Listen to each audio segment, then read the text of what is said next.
হাদিস বললাম, অদ্ভুত বলতে বলছি অ্যামেজিং হাদিস, যে একজন সাহাবী বলছেন, সালমান রাদিয়াল্লাহু আনহু, তিনি বলছেন যে যখন মুমিনের উপর বিপদ আপদ বালা মুসিবত আসে, তখন মুমিনের এই বিপদ আপদ বালা মুসিবত রোগ শোকের বদৌলতে আল্লাহ পাক তার গুনাহগুলোকে মাফ করে দেন এবং তার মর্যাদাকে বাড়িয়ে দেন, এবং সে আল্লাহর দিকে ফিরে আসার অনুশোচনা করার সুযোগ পায়। আর যখন কাফের মুশরিক বা ফাসিক মানুষকে এইসব রোগ ব্যাধি বিপদ আপদ বালা মুসিবত ঘিরে ধরে, তার দৃষ্টান্ত সেই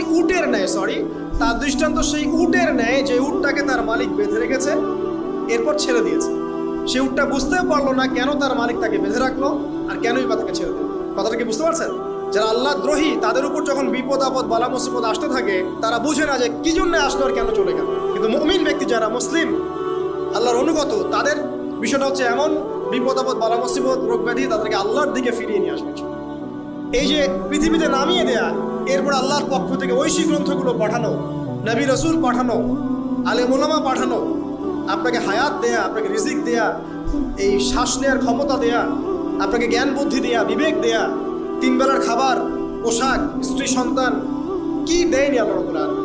এই যে সমস্ত নিয়ামতগুলো দেয়া, এগুলোর একটা উদ্দেশ্য, আপনি আমি যেন এটাকে উপলব্ধি করি যে এগুলো আল্লাহর পক্ষ থেকে আসছে এবং আল্লাহর দিকে আমরা অভিমুখী হই, এছাড়া কোনো উদ্দেশ্য নেই। সামনে যান, নূহ আলাইহিস সালাম, একদিন 2 দিনেই কি আল্লাহ পাক তার কওমকে ধ্বংস করে দিয়েছেন? 950টা বছর আল্লাহ রাব্বুল আলামিন সময় দিয়েছেন কওমকে, আল্লাহর দিকে ফিরে আসো, আল্লাহর দিকে ফিরে আসো। নবী দাওয়াত দিয়েছেন প্রায় 950 বছর।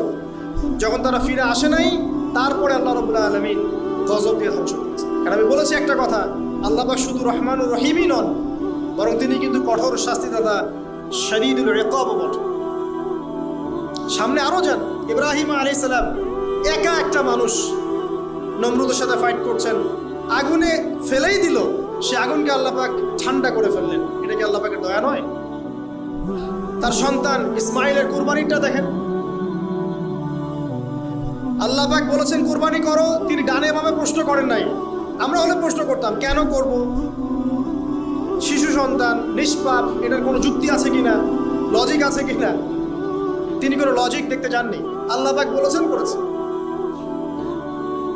আল্লাহ রাব্বুল আলামিন তার এই ঘটনাটাকে তো সম্মানিত করলেনই, কিয়ামত পর্যন্ত কিন্তু এই ঘটনা মানুষ স্মরণ করবে। দয়া দেখেন, তার সন্তানের খাবার নাই, পানিও নাই, অলৌকিকভাবে আল্লাহ রাব্বুল আলামিন জামজাম কূপ সৃষ্টি করলেন, কিয়ামত পর্যন্ত থাকবে ইনশাআল্লাহ। দয়া নাই? এই কূপটা দেখলেই তো মুসলিম হওয়া যায়, এই জামজাম কূপটা দেখলেই তো মুসলিম হয়ে যাওয়া উচিত মানুষের। কোত্থেকে আসলো এই কূপ? এই পানির এত বৈশিষ্ট্য কেন? কখনো শেষ হচ্ছে না কেন?